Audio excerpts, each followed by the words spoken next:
Hola, mi nombre es José Luis Sánchez Concha, yo soy arquitecto peruano y estoy muy agradecido a Amazing Speakers por haberme invitado a platicar con ustedes. Yo me dedico al diseño de estrategias de diseño y aunque suene un poco redundante, esto se trata de todo lo que sucede antes de diseñar. ¿Cómo llego a esto? Pues yo empecé a estudiar arquitectura en Perú, en la Universidad Ricardo Palma, en el año 91.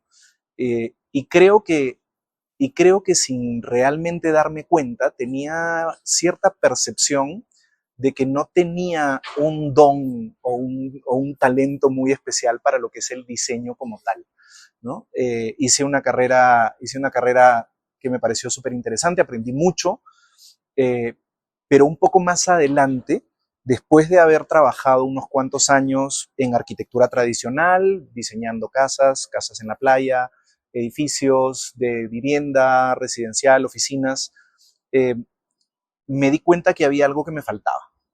Y una de las cosas con las que me encontraba mucho en mi práctica profesional era que cuando quería trabajar con algún desarrollador inmobiliario, eh, siempre llegaba un punto en el que no salían los números, ¿no? El desarrollador que te llama para hacer una cabida, ¿no?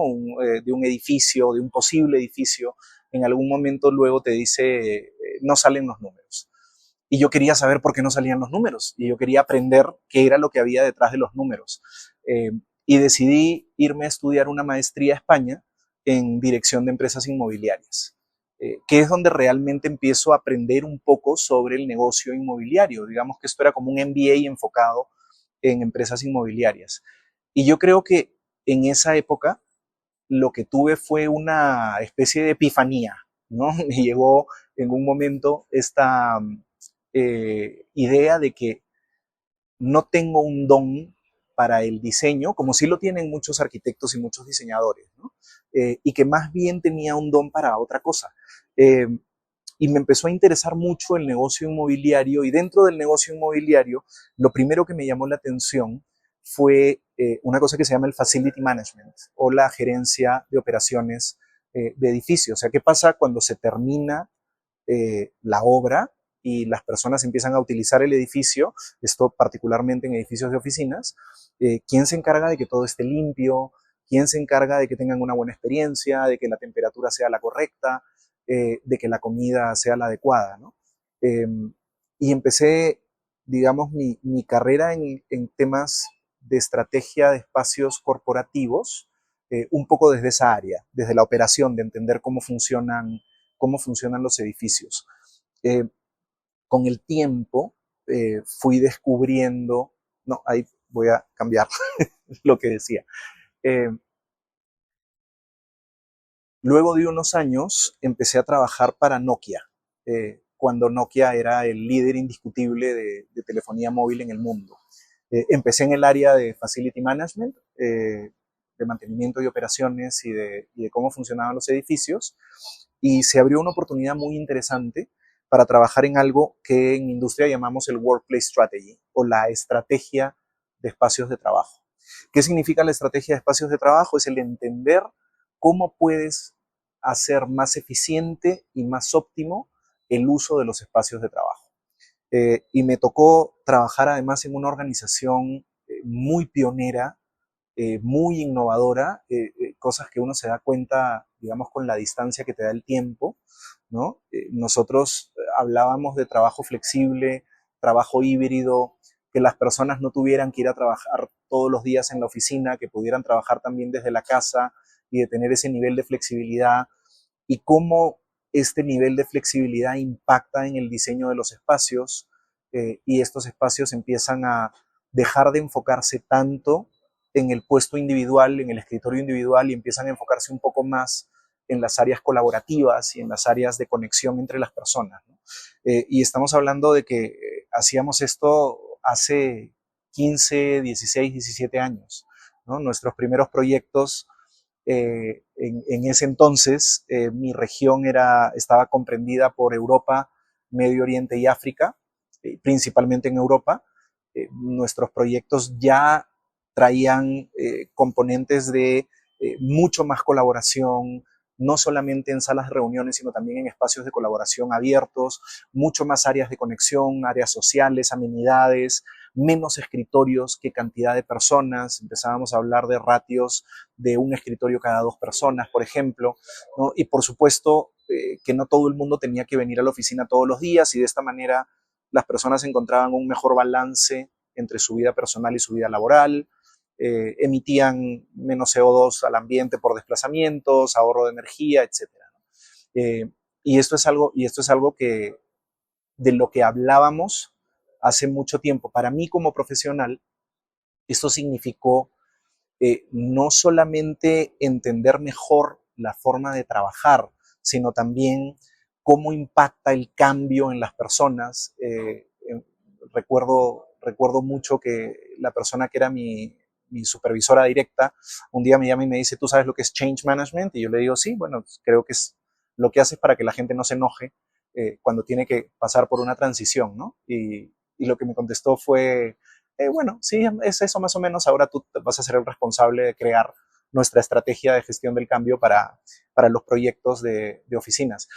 Ha sido un recorrido muy interesante después de salir de esta organización de Nokia, pasarme al otro lado de la mesa como proveedor. El haber tenido esa experiencia ha sido, enriqueció mucho mi capacidad de poder responder, digamos, a los retos de los clientes. Entonces, cuando yo digo que diseño estrategias de diseño, me refiero a que podemos enfocarnos en entender cómo va a afectar, digamos, un proyecto a las personas, una optimización de espacio, de qué manera podemos navegar la transición para que no se genere tanta resistencia al cambio, cómo podemos diseñar una mejor experiencia, digamos, no solamente es tener un diseño, un buen diseño, también unos buenos servicios, una buena tecnología, qué cosas puedo hacer para que la gente se sienta más cómoda en los espacios.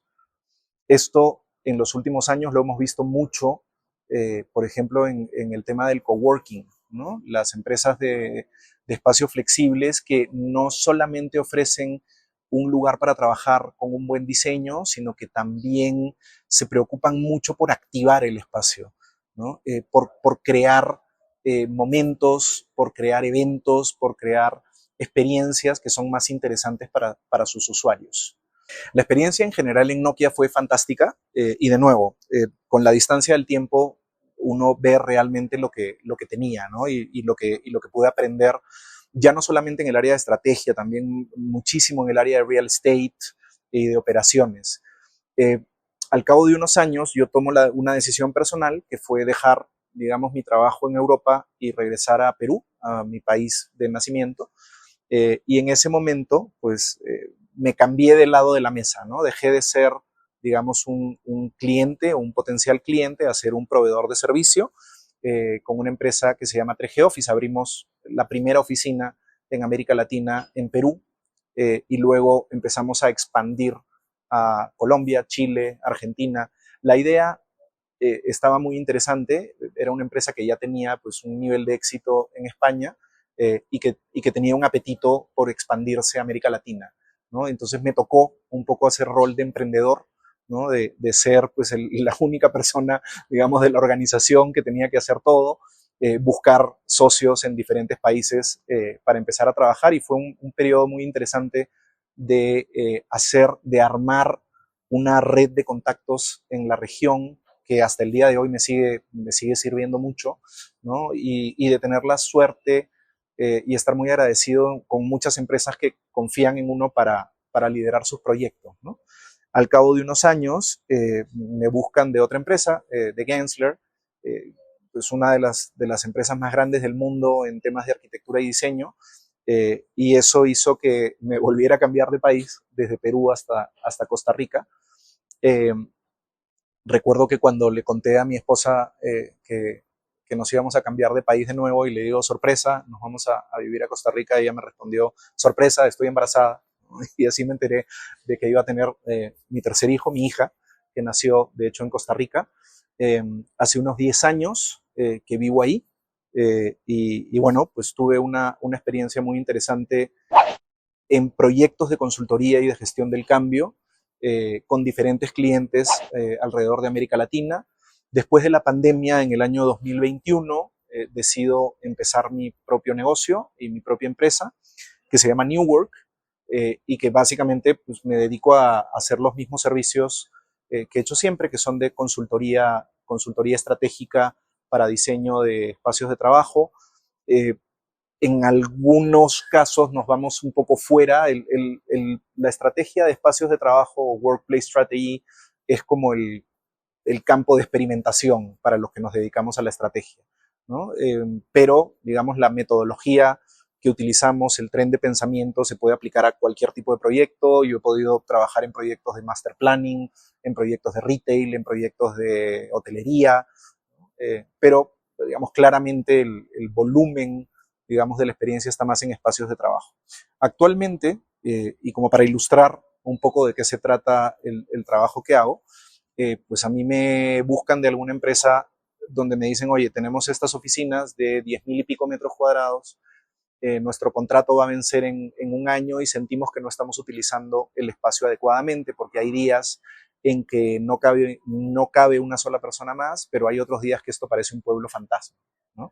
Y entonces el proceso inicia un poco con la observación, entender un poco cuál es el estilo de trabajo, mucho contacto, digamos, a diferentes niveles de la organización, tanto con líderes como con diferentes empleados para entender un poco cuál es la dinámica de trabajo, analizar cómo se está utilizando el trabajo. Esto lo puedes hacer con observación, lo puedes hacer con datos de control de accesos o con datos de herramientas de reserva de espacios si es que existieran.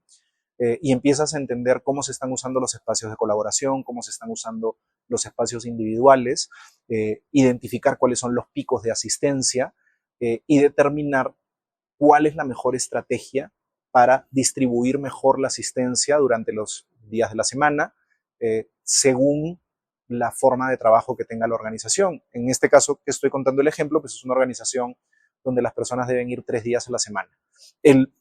La conclusión del proceso fue que se podía optimizar el espacio en un 25%, lo que significa, digamos, un ahorro financiero muy importante. Y estamos trabajando con ellos ahora un poco en determinar cómo se van a acomodar, digamos, en el nuevo espacio, ¿no? Este es un ejemplo muy típico de una estrategia de espacios que está enfocada en buscar una optimización del espacio. Estoy empezando otro proyecto ahora mismo en mi tierra, en Perú, que es un manual de diseño. El manual de diseño es un documento, digamos, donde capturas todos los principios de planeamiento y de diseño que debe usar esta empresa cada vez que vaya a hacer un proyecto nuevo de oficinas. En este caso en particular es de oficinas, ¿no? Entonces, empezamos, digamos, haciendo un análisis similar al anterior. Conversamos con los líderes, cuál es la visión que tienen, cuál es su forma de trabajar, cuántos días a la semana vienen, cómo están utilizando sus espacios actuales, cuáles son los mejores ejemplos de espacios que conocen, ¿no? Y vamos creando con ellos en conjunto un documento que captura esa información y que además me ofrece información detallada de cómo tienen que ser los espacios en el futuro. ¿Cuál es la idea? Que el día de mañana que ellos vayan a hacer un proyecto, le puedan entregar este manual de diseño al arquitecto o diseñador que vaya a hacer el proyecto de sus oficinas y que esta persona encuentre ahí toda la información necesaria para poder hacer un buen proyecto, desde cómo se calcula el tamaño de la oficina hasta cómo se define la proporción que hay entre espacios individuales y espacios de colaboración y cuántas salas de reuniones pequeñas, medianas, grandes, etcétera, qué tipo de amenidades, qué tipo de mobiliario, qué tipo de acabados, ¿no? Comprende, digamos, toda la información necesaria como para hacer un proyecto y que no tengas que estar ni inventando el agua tibia cada vez que hay un proyecto, ni tener que estar explicando una y otra vez lo mismo cada vez que hay un proyecto, ¿no? Y el último ejemplo que quisiera compartir con ustedes es un proyecto de gestión del cambio. Es una organización que tiene unas oficinas en la Ciudad de México, donde estoy grabando este video ahora mismo, y se van a mudar a otra parte de la ciudad. Cuando una organización cambia de ubicación, el impacto en las personas es enorme, porque te puede impactar desde el tiempo de desplazamiento, el tiempo que te demoras, digamos, en las mañanas y en las tardes en llegar a la oficina y en volver a tu casa, no vas a tomar tus alimentos en los mismos lugares. Posiblemente esta nueva ubicación viene también con un nuevo concepto de diseño que puede ser muy diferente a lo que estabas acostumbrado, ¿no? Quizá antes algunos habían más mandos medios que tenían oficina privada y ya no van a tener los privados en la nueva oficina, o que trabajabas en un cubículo un poco más cerrado y ahora vas a trabajar en un espacio más abierto. Entonces todo esto, digamos, genera una resistencia que puede ser contraproducente cuando tú lo que quieres es que las personas lleguen al nuevo espacio y que sean productivas lo antes posible. ¿Y qué es lo que haces? Vamos a ver, nunca vas a convencer a nadie de algo que no le gusta. El proceso de gestión del cambio lo que tiene es que se diseña un proceso de comunicación donde tú vas a celebrar las cosas que sí le podrían gustar a las personas para que cada quien vaya encontrando un poco su balance, ¿no? Quizá a mí no me gusta el hecho de que ya no voy a tener un privado para mí, pero resulta que en el nuevo proyecto hay una tonelada de salas de reuniones y eso va a facilitar que encuentre la privacidad que necesite cuando lo necesite, o que pueda tener un espacio para tener reuniones, o que pueda tener un espacio de innovación. En fin, o sea, poco a poco vas encontrando como ese balance, ¿no? Los procesos de gestión del cambio son muy bonitos porque lo que diseñas en ese caso es una estrategia de comunicación y de influenciar a las personas para que pasen por esa transición de la mejor manera posible, ¿no? Los espacios de trabajo son como el campo de experimentación para los que hacemos estrategia de diseño, y sin duda estamos viviendo un momento muy, muy especial de cambio en cómo utilizamos los espacios de trabajo. A ver, el trabajo híbrido y los modelos flexibles están con nosotros desde los años 90. Eso no es nuevo, y les comentaba hace un rato que en Nokia, pues hace 15 o más de 15 años que hacíamos proyectos incluyendo esta flexibilidad. Estábamos caminando hacia un modelo más flexible que, por supuesto, la pandemia aceleró de un momento a otro, ¿no? Muchos de mis colegas con quienes hablábamos hace años y decíamos, algún día no vamos a obligar a que las personas vengan a la oficina todos los días, y en ese momento las oficinas se pueden convertir en algo mucho más interesante. Y creo que esto es súper importante porque las oficinas son clave para las organizaciones. O sea, la oficina no va a desaparecer, la oficina sigue teniendo un rol importantísimo. Está muy bien la flexibilidad, pero creo que las oficinas tienen que seguir jugando un papel muy importante. El tema es que lo que nos hemos encontrado mucho después de la pandemia es que la gente ya no quiere volver. Como que no se ha llegado a generar, una vez que pasamos, digamos, del confinamiento a que ya podemos salir a la calle y empezar a hacer nuestra vida normal, no se ha generado esta inercia de regreso y la gente está como que no quiere regresar a los espacios de trabajo. Y, y claro, ¿qué hacemos? Ahora tenemos oficinas, pero no tenemos personas para llenar las oficinas. La realidad es que no hay mucho misterio. Creo que el resultado de la ecuación es que va a haber reducción, ¿no? Pero venimos reduciendo espacio hace 30 años. O sea, la cantidad de metros cuadrados que dábamos por persona hace 30 años es mucho más grande de lo que se hace ahora, dependiendo del país o de la región del mundo, pero está claro que venimos reduciendo espacios desde hace muchos años. Entonces, creo que la preocupación no va por ahí. Creo que la preocupación está en que tenemos que hacer que valga la pena llegar a la oficina, ¿no? ¿Y cómo haces que valga la pena? Generando una mejor experiencia, diseñando una mejor experiencia. O sea, pretender que las personas que han experimentado, que son capaces de hacer su trabajo de manera remota, que además han conciliado sus temas personales y las cosas importantes de su vida, como pasar tiempo con su familia y con sus hijos, etcétera, pretender que vuelvan a un esquema prepandémico es un poco una ilusión, ¿no? Yo estuve con un cliente en Perú hace unos meses, que tienen unas oficinas muy bonitas, muy bien diseñadas, y que estaban llenas de gente. Y les preguntaba, ¿cómo hacen para que venga la gente? O sea, ustedes tienen un mandato que dice, usted está obligado a venir tantos días a la semana y tales días por semana. Y me decían, no, no tenemos un mandato, digamos, hay una sugerencia de que hay que venir 2 o 3 veces por semana, pero a nadie se le tiene que decir qué día tiene que venir. Y igual la oficina está llena. Y yo pensaba, y quizás los viernes no tanto. Y bueno, los viernes baja un poco, pero igual siempre la oficina está llena de gente. ¿Y por qué? Por diferentes razones. Una es que tratamos a la gente como adultos. O sea, yo sé que usted es una persona responsable que va a saber en qué momento puede hacer su trabajo de manera remota y en qué momento no. Dos, el diseño y la comodidad son muy importantes, pero no es lo único. Los servicios son buenos, la comida es buena, el café es delicioso, organizan eventos, activan el espacio. Contaba del ejemplo del coworking que se encargaba un poco de hacer esto, de mejorar la experiencia, ¿no? Como de no ofrecer solo lo básico, sino ir un poquito más allá. Y yo creo que el secreto está por ahí, ¿no?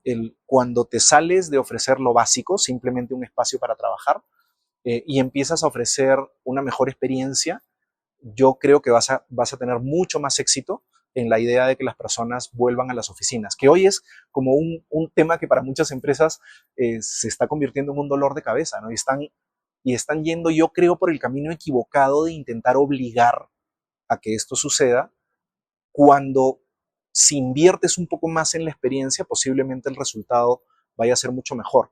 El chiste de las oficinas es que estén llenas de gente, ¿no? Y si quiero que estén llenas de gente, pues tengo que hacer que merezca la pena estar ahí, ¿no? Las personas se desplazan en diferentes ámbitos de su vida, van a comer a un restaurante cuando podrían cocinar en su casa. ¿Por qué? Porque le ofrece una experiencia y está dispuesto a pagar por una mejor experiencia. Pues con los espacios de trabajo pasa un poco lo mismo, ¿no?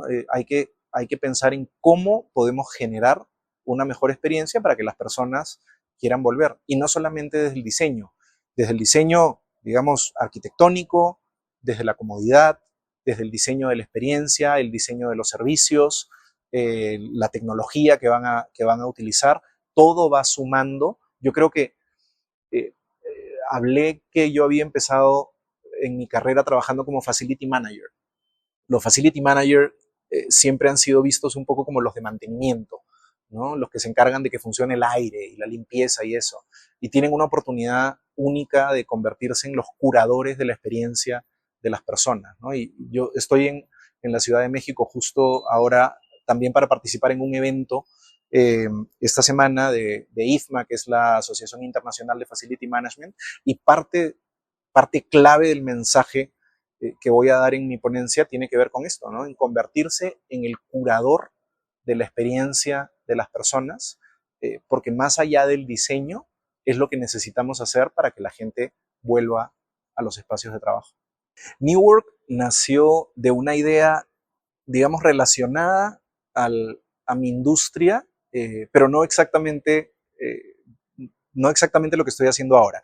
New Work comienza con una idea de, vamos a ver, el mundo ha cambiado, ¿no? Y ahora la gente va a trabajar de forma híbrida y resulta que las personas van a estar más tiempo trabajando en la casa, ¿verdad? Un día, 2 días, 3 días a la semana y el resto en la oficina.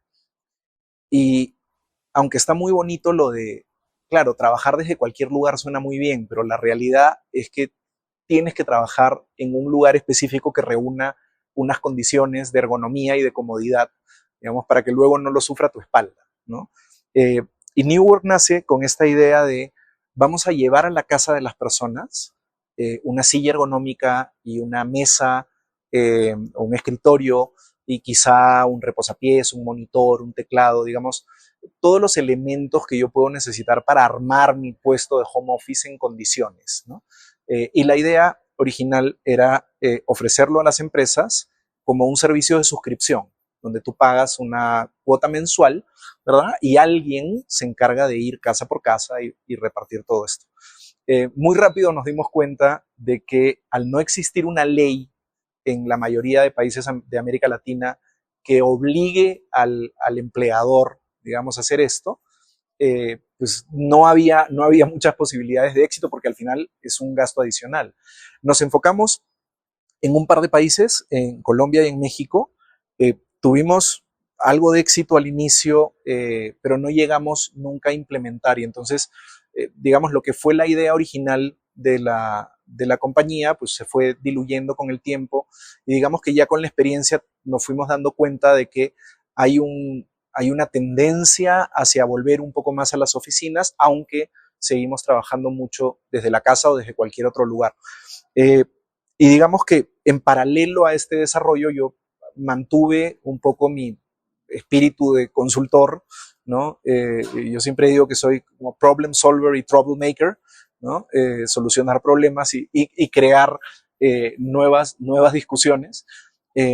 Y continué un poco con mi perfil de consultor, ¿no? Y por supuesto, pues en esta época, aprovechando la red de contactos que había creado, el network que ya tenía en la región, empecé a buscar diferentes oportunidades. Si bien es cierto que la consultoría normalmente viene por detrás de otro servicio, que puede ser un servicio de diseño o de diseño y construcción, y claramente es un reto, digamos, irte solamente por el camino de la consultoría, también es verdad que justo en los inicios de los proyectos es cuando tú necesitas más información, datos, experiencia, conocimiento, ¿no? Que te puedan ayudar a tomar mejores decisiones. Y creo que ese es un poco lo que ha sido la estrategia, digamos, que he seguido yo con New Work, el ofrecer esto, ¿no? El ayudarte a responder las preguntas difíciles, el ayudarte a hacerte las preguntas correctas, ¿no? Que te van eventualmente permitir tomar mejores decisiones, ahorrar si es que lo que tienes que hacer es ahorrar, optimizar si lo que tienes que hacer es optimizar, o mejorar, digamos, la propuesta de valor de tu proyecto. Yo estoy muy agradecido porque he podido trabajar con grandes empresas en la región, en Brasil, en Argentina, en Perú, en Colombia, en Costa Rica, donde vivo, en México, ¿no? Y además creo que se hace, digamos, esta experiencia no solamente en estos años con New Work, en los últimos 4 años, sino mi experiencia anterior en firmas importantes en la región, pues también hace que sea, digamos, que la propuesta de valor sea atractiva, ¿no? Y también un poco, digamos, no encerrarte no encerrarte en una sola industria, ¿no? Hoy estoy trabajando en propuestas que tienen que ver con diseño de experiencia, con diseño de operaciones, ¿no? Tengo este edificio, voy a construir este edificio, ¿cómo lo voy a gestionar en el futuro, ¿verdad? Y se está poniendo muy interesante, digamos, el espacio donde yo me estoy moviendo como consultor. Está claro que estamos en un momento clave de pivote y de cambio, ¿no?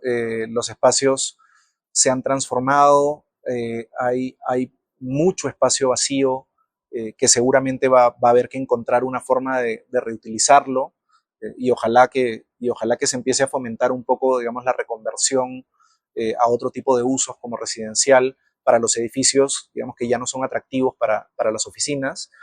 Otros edificios más nuevos están teniendo mucho más éxito. Nos estamos enfocando más en la experiencia, digamos, en mirar la experiencia como un todo, ¿no? Pero ciertamente en este momento está entrando la inteligencia artificial. Yo he visto cosas increíbles de cómo con un par de comandos ya puede generar un layout y unas vistas de una oficina, y todo eso es una realidad. Nuestra industria está cambiando, hay que adaptarse. Yo creo que siempre va a haber un espacio para una buena propuesta de valor. Yo creo que siempre va a haber un espacio para que uno pueda ayudar a las organizaciones a mejorar, a optimizar, a ahorrar, a darle más valor a las personas, porque las personas al final lo van a apreciar, ¿no? Y bueno, con eso cerrar y agradecerle a Amazing Speakers por la oportunidad de estar con ustedes hoy. Muchísimas gracias.